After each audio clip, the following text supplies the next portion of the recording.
వద్దాం భాస్కర్ కి ఎవరు ఎక్స్ట్రా ఫన్ టాపిక్ ఇస్తున్నారు? సులభ్ సుధాకర్ చనిపోతే ప్రముఖులు ఎలా సంతాపం చెల్లిస్తారు? సుధాకర్ ప్లీజ్.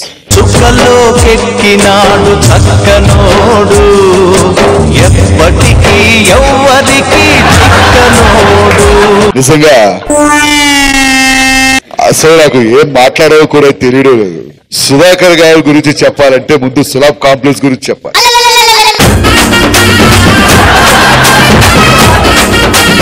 ఈ మధ్యనే మోడీ గారు కూడా స్వచ్ఛ భారత్ అని స్టార్ట్ చేశారు. విద్యాబాలన్ గారు మరుగుదొడ్లు కట్టించమన్నారంటే దానికి కారణం మన సుధాకర్ గారు.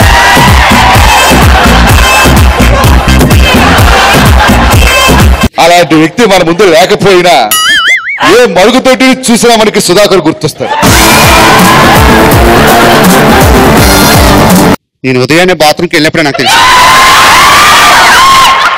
ఈ రోజు ఇలాంటిదేదో ఉపద్రవం వస్తుందని చెప్పేసి.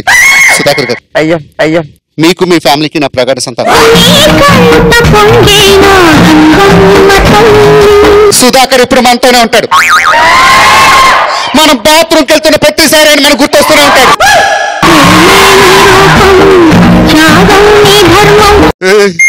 ఈ రోజు సుధాకర్ చచ్చిపోవచ్చు గాని మన గుండెల్లో బతికుంటాడు. నా యాల్ది కత్తెందుకో జానకి. సుధాకర్ లేని జీవితం నాకు వద్దు జానకి. మా ఇంట్లో బొడ్డోడు చిచ్చుకెళ్ళు అంటే వెళ్ళేవాడు కాదమ్మా. సుధాకర్ బాబా వేస్తున్నాడంటే బుడుక్కమని వెళ్ళేవాడు. రేపటి నుంచి వాడికి సుధాకర్ లేని సంగతి ఎలా చెప్పాలి నాన్న? సుధాకర్ నువ్వు ఎక్కడో లేవు నాన్న, ఇక్కడున్నావు.